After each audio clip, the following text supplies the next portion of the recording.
छत्रपती संभाजीनगरचे पालकमंत्री संजय शिरसाट यांनी उद्धव ठाकरे गटातील अनेक पदाधिकारी आणि कार्यकर्ते संपर्कात असल्याचा दावा केलाय। मात्र कोणाला पक्षात घ्यायचं याचा अंतिम निर्णय उपमुख्यमंत्री एकनाथ शिंदे घेतील असं त्यांनी स्पष्ट केलंय। तसेच मुंबईत मराठी भाषेच्या वापराबाबतही त्यांनी भूमिका मांडत मराठीनं बोलणे म्हणजे मुजोरी असल्याचं वक्तव्य केलंय।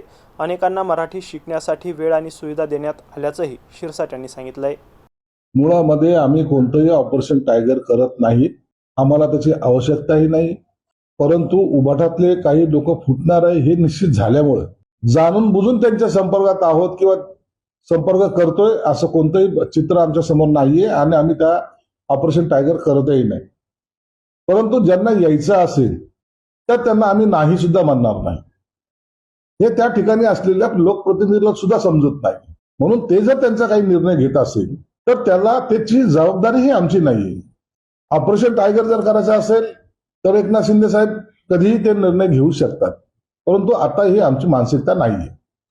काही लोक आहेत संपर्कात ज्यांना तुमच्याकडे यायची आहेत, अनेक जण संपर्कात आहेत, अनेक लोक बोलतात पण आहेत, परंतु आता काय निर्णय घ्यायचा आहे हे एकनाथ शिंदे साहेब ठरवतील।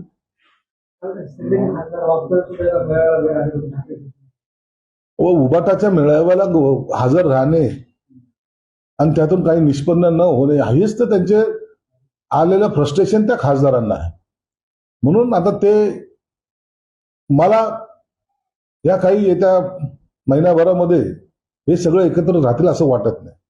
आता मुंबईत रिक्षा आणि टॅक्सी चालकांना मराठी बोलणं अनिवार्य केले नाही, ज्या खात्याचे मंत्री आहेत त्यांनी काही कालावधी यासाठी दिला होता की ठीक आहे, काही लोकांना मराठी जरी येत नसलं तर त्यांनी ते शिकून घेतलं पाहिजे। आपल्याला मुंबईत राहायचंय, आपल्याला पोट इथं भरायचंय, मग ती मातृभाषा ही आपल्याला आली पाहिजे। तुम्ही कर्नाटकामध्ये जा, सगळं कर्नाटकी बोर्ड आहेत, कर्नाटकी भाषा तिथं बोलल्या जाते, नसता त्यांना त्रास दिला जातो। तुम्ही पश्चिम बंगालला पहा, अनेक राज्य असे आहेत ज्या राज्यामध्ये त्या त्या राज्याची भाषा बोलली जाते।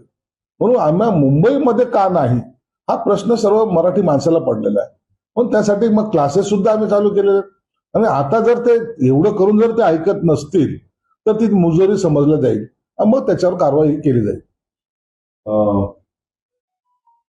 अमेरिकेमध्ये अभिजित दिपके आणि मोदी यांची भेट झाली असं संजय राऊत म्हणतात। त्याचं म्हणाले की अभिजित दिपके आणि पंतप्रधान नरेंद्र मोदी यांची अमेरिकेची मिटिंग झाली, त्याचे फोटो एकाने मला पाठवले आहे। त्यांच्यानंतर दिपके भारतात आला अशी माहिती काही लोकांनी सांगितली। मी हे आरोप करत नाही, मला माहिती लोकांनी पोहोचवली आहे। त्यांचे फोटो मीडिया समोर टाका ना, उगाच काहीतरी आरोप प्रत्यारोप करायचं, काहीतरी सनसनाटी निर्माण करायची, हे संजय राऊतचं धोरण आहे। म्हणून हे सगळे आरोप बिनबुडाच्या आरोपाला कोणी महत्व देत नाही। भेट झाली, कसली भेट झाली, काय झाली ते त्यांनी पुरा सादर केलं पाहिजे ना। हवेत गोळा मारणं हा संजय राऊतचा मुळात धंदा आहे।